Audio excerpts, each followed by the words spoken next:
Hello friend, तो चलिए आज के इस वीडियो में हम पढ़ेंगे एनसीईआरटी साइंस। इसमें बहुत सारे टॉपिक्स ऑलरेडी मैंने बता दिए हैं, वीडियो अपलोड कर दिए हैं।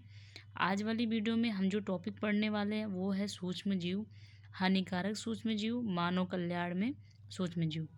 आपको क्या करनी है, पहले 6 to 12 तक की एनसीईआरटी बुक पढ़नी है, उसके बाद ही आपको अपने नोट्स बनाने हैं। तो चलिए हम स्टार्ट करते हैं। सबसे पहला टॉपिक है सूक्ष्म जीव। ये नग्न आँखों से दिखाई नहीं देते हैं। सूक्ष्म जीवों में आते हैं जैसे जीवाणु। ये छड़नुमा जीवाणु या ये जीवाणु के प्रकार हैं, छड़नुमा या स्पाइरल जीवाणु। फिर दूसरा है शैवाल, ये शैवाल होगा। इसके प्रकार हैं क्लेमाइडोमोनास, स्पाइरोगाइरस। इसके बाद है प्रोटोजोआ, इसमें अमीबा, पैरामीशियम। फिर है कवक, राइजोपस, पेनिसिलियम, एस्पराजिलस। फिर है विषाणु। सूक्ष्म जीव एक कोशिकीय जीव हैं, इन्हें माइक्रोस्कोप से ही देखा जा सकता है। ये लाभदायक व हानिकारक दोनों होते हैं। अब इसमें हम पहले पढ़ेंगे जीवाणु के बारे में। जीवाणु का जो जीवाणु में केंद्रक नहीं पाया जाता है। ये एक कोशिकीय सूक्ष्म जीव प्रोकैरियोटिक कोशिका से बना जीव होता है। इसमें 70S टाइप का राइबोसोम पाया जाता है। ऊर्जा यानी एटीपी की प्राप्ति मीसोजोम से होती है। इनमें कोशिका भित्ति पेप्टाइडोग्लाइकोन से बनी होती है। फ्लैजिला पाया जाता है जो एक स्थान से दूसरे स्थान तक गमन करने में मदद करता है। इनके आकार कैसे होते हैं, गोलाकार, बेलनाकार, सर्पिलाकार आदि। इनमें प्रजनन द्विखंडन द्वारा होता है। आनुवांशिक सामग्री का स्थानांतरण, रूपांतरण, पारगमन, संयुग्मन और बीजाणु जनन द्वारा होता है। अब जो लाभकारी जीवाणु होते हैं जैसे इकोलाई बैक्टीरिया जो पाचन में सहायक होते हैं। दूध से दही बनाने वाले जीवाणु लैक्टोबैसिलस। दाल वाली फसलों के जड़ों में राइजोबियम नामक जीवाणु पाया जाता है जो नाइट्रोजन फिक्सेशन करके प्लांट को पहुंचाता है। बैक्टीरिया का प्रयोग एंटीबायोटिक बनाने में भी होता है। तो ये हो गए जीवाणु के लाभ, यानी कई जीवाणु होते हैं जो हमारे लिए लाभकारी भी हो सकते हैं। इसके बाद है कवक। एक कोशिकीय, बहुकोशिकीय दोनों प्रकार के होते हैं। इनकी कोशिका भित्ति काइटिन की बनी होती है। ये परपोषी होते हैं। एग्जाम्पल के लिए ईस्ट, फफूंद, मशरूम आदि। मृत पौधों और जानवरों को विघटित करके उनमें पोषक तत्व निकालते हैं। अब कुछ कवक ये भी कुछ लाभकारी होते हैं, कुछ हानिकारक होते हैं।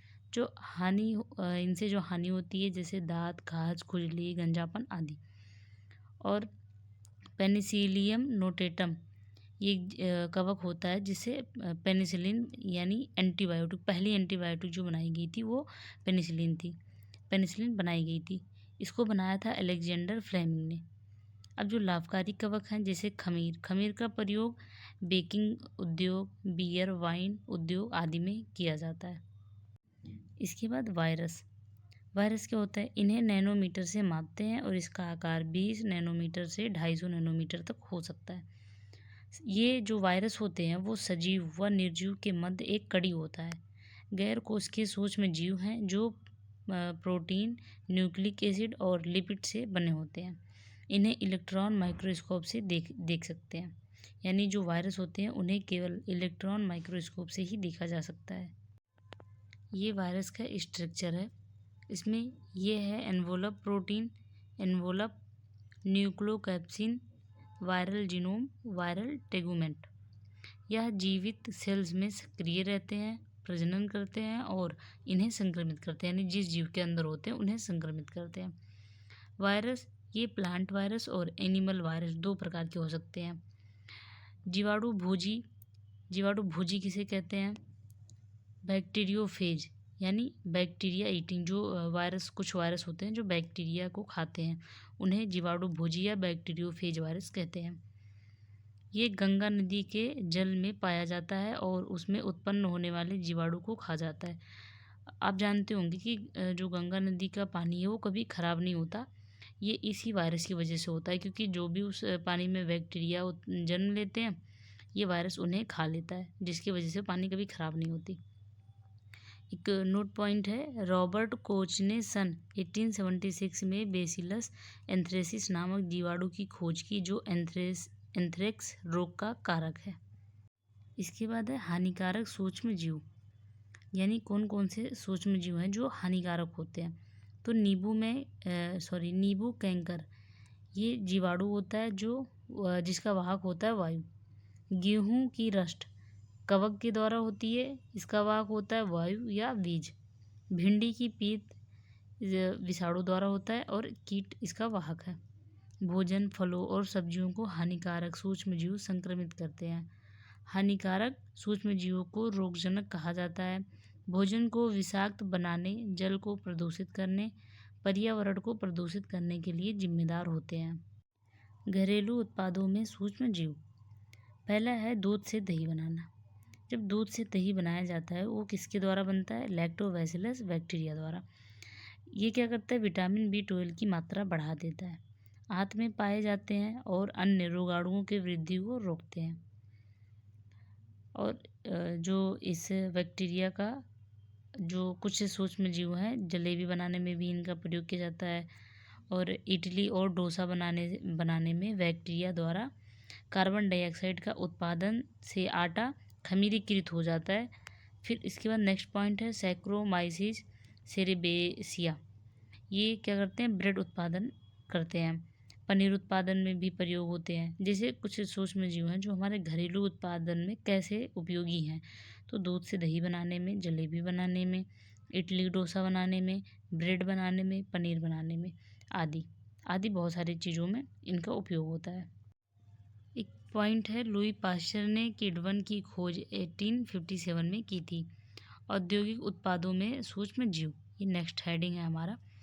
अब हम देखेंगे कि औद्योगिक उत्पादों में सूक्ष्म जीव की भूमिका कैसी है। औद्योगिक पैमाने पर उत्पादन के लिए सूक्ष्म जीवों को कीटकों में उगाया जाता है। कई मादक पेय पदार्थ होते हैं, एंटीबायोटिक और रासायनिक वाणिज्यिक उद्देश्यों के लिए उत्पादित किए जाते हैं। सैक्रोमाइसिस सेरेबेसी ब्रास ईस्ट का प्रयोग प्राचीन काल में माल्टेड अनाज और फलों के रस से मादक पेय पदार्थों के उत्पादन के लिए किया जाता है। इसका एग्जाम्पल जैसे वाइन, बियर, विस्की, रम और ब्रांडी आदि।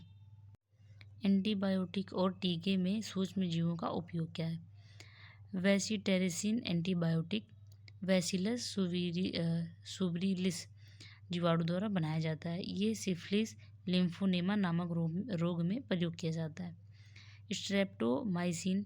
स्ट्रेप्टोमाइसिस प्रेसियस, ये मेनिंजाइटिस और निमोनिया रोग में उपयोग किया जाता है। ये जो है एंटीबायोटिक के नेम है, ये जो जिसके द्वारा वो बनते हैं और ये किस रोग के लिए उपयोगी होते हैं। क्लोरोमाइसिटिन, ये एक एंटीबायोटिक है। एक है एरिथ्रोमाइसिस। ये सब नेम याद रखिएगा, कुछ एंटीबायोटिक के नाम मैंने यहाँ पे दे रखे हैं, इंपॉर्टेंट होते हैं सब प्रीलिम्स के क्वेश्चन के लिए। वाहित मल उपचार में सूक्ष्म जीव, जिसे सीवेज उपचार भी कहते हैं, इसका एक प्रोसेस है, हम उस पूरे प्रोसेस को समझेंगे इसमें। निपटान से पहले अपशिष्ट जल का उपचार करना महत्वपूर्ण है क्योंकि इसमें कार्बनिक पदार्थ और रोगजनक बैक्टीरिया होते हैं। इस उद्देश्य के लिए सीवेज उपचार संयंत्र का प्रयोग करते हैं। सीवेज के पानी में प्राकृतिक रूप से मौजूद सूक्ष्मजीव विषमपोषी का उपयोग किया जाता है। अब प्राथमिक उपचार क्या है इसमें, इसी प्रोसेस में अभी हम समझ रहे हैं सीवेज उपचार में। इसका प्रथम उपचार क्या है? पहले चरण में क्रमशः तैरते हुए मलबे और धूल, पानी, मिट्टी और छोटे कंकड़ को हटाने के लिए निस्यंदन और अवसादन किया जाता है। प्राथमिक कीचड़ वह ठोस पदार्थ है जो नीचे बैठ जाता है। प्राथमिक अपशिष्ट जल सतह पर तैरने वाला तरल पदार्थ होता है। इसके बाद द्वितीय उपचार क्या है? इसे जैविक उपचार कहा जाता है। एरोबिक सूक्ष्म जीवों की वृद्धि को बड़े वाटर टैंक में यांत्रिक रूप से प्रभावित करके और उसमें हवा पंप करके सुगम बनाया जाता है। इससे जैव रासायनिक ऑक्सीजन मांग यानी BOD कम हो जाता है। BOD सूक्ष्म जीवों द्वारा ऑक्सीजन ग्रहण करने की दर को संदर्भित करता है और नमूने में मौजूद कार्बनिक पदार्थों की मात्रा को बताता है। डीओवी को महत्वपूर्ण रूप से कम करने के बाद बहिस्राव को निपटान टैंक में जमने दिया जाता है। जीवाणु फ्लोक फंगल तंतुओं के साथ मिलकर जाल जैसी संरचना बनाने वाला जीवाणु द्रव्यमान जीवाणु फ्लोक कहलाता है। जीवाणु फ्लोक तलछट बन जाता है, इसे सक्रिय आपंक के रूप में जाना जाता है। सक्रिय कीचड़ को एनएरोटिक कीचड़ यानी डाइजेस्टर में पचाया जाता है। ये जो एनएरोटिक है, ये कुछ कीचड़ को वाटर टैंक में वापस जाने दिया जाता है। फिर क्या होता है, यह एनाकुलम के रूप में कार्य करता है, जिससे पचाए गए कीचड़ से बायोजिन उत्पादित किया जाता है। देखिए, ये पूरा प्रोसेस था। आपको ये प्रोसेस लिखने की ज़रूरत नहीं है, बस आपको समझे रहना है कि सीवेज उपचार होता क्या है।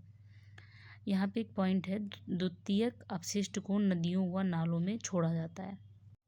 नेक्स्ट टॉपिक है बायोगैस उत्पादन में सूक्ष्म जीव।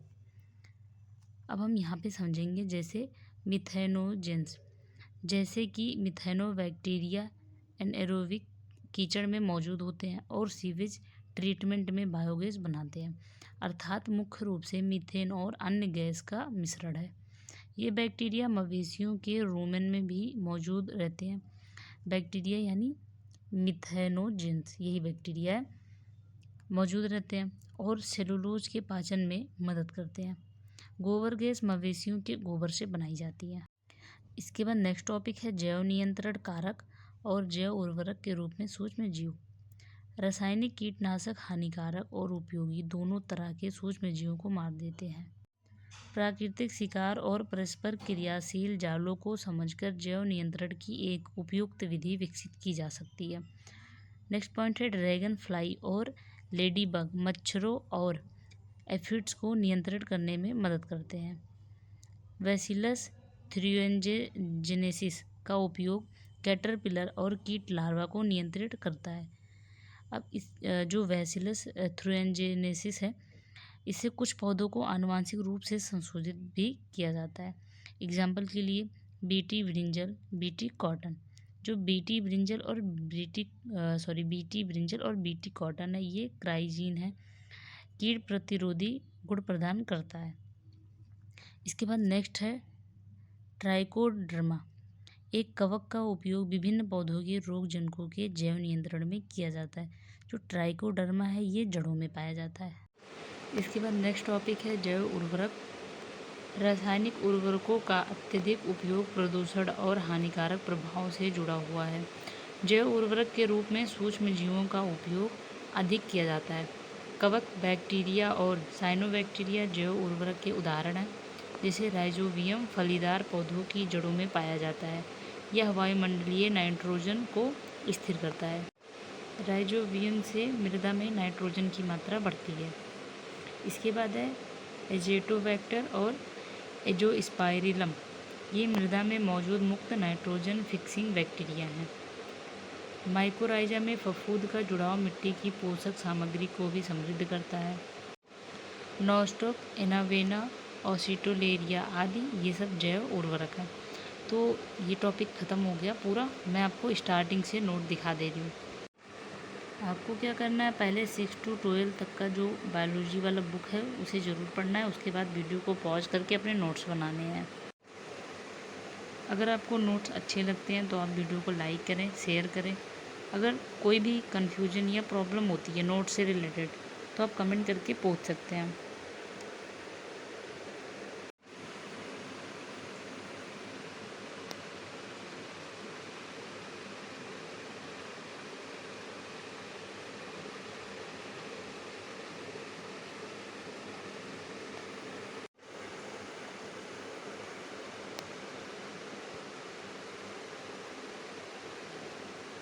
नोट्स की PDF लिंक को मैं डिस्क्रिप्शन बॉक्स में डाल देती हूँ, आपको वहाँ से PDF मिल जाएगा।